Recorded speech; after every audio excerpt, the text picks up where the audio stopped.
There's an old saying I used to say when I was living in other countries in the past, any year that you could say.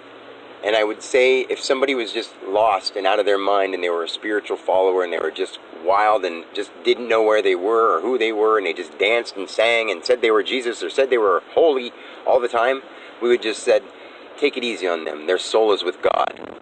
Okay, now that's one person who's out of whack and their soul is with God only and the rest of their body, is, their mind and their heart is still here.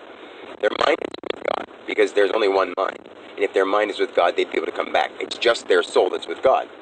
When a guru, some gurus, their hearts and their minds are with God. Their souls are with their lineage or their path that they followed. That's where they go wrong. They have a right heart, right mind, and they have they're out of time. Sometimes it's their cells, and that just means they're alive cells that still hold tissue and still read what they eat, drink, think, watch, do, and put around themselves.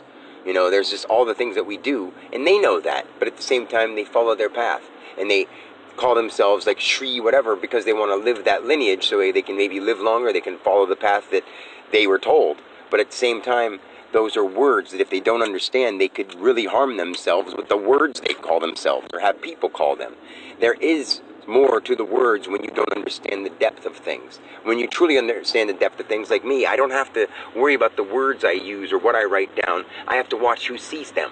That's the difference. I have to watch who I tell them to, who hears them, because I can harm people with my words, even if I tell them the right thing. I have to determine in this real world who I shall share the truth with. But because if I share the truth with the wrong person, I could really, really devastate this earth. I've done it infinite times, and I've experienced it to the point where if I explained it to you, you would be so scared I would recreate it through you.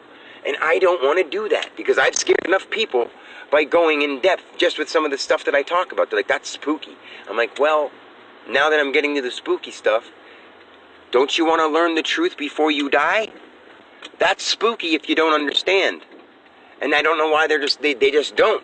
They're too scared of even starting to learn the truth.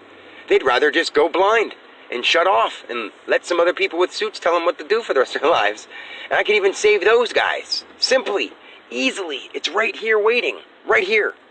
Right here. And today's my birthday, but it's happy birthday everyone else. So, I love you. I'm here to pick up Xavier. Of course, I'll be recording all day, probably. Peace.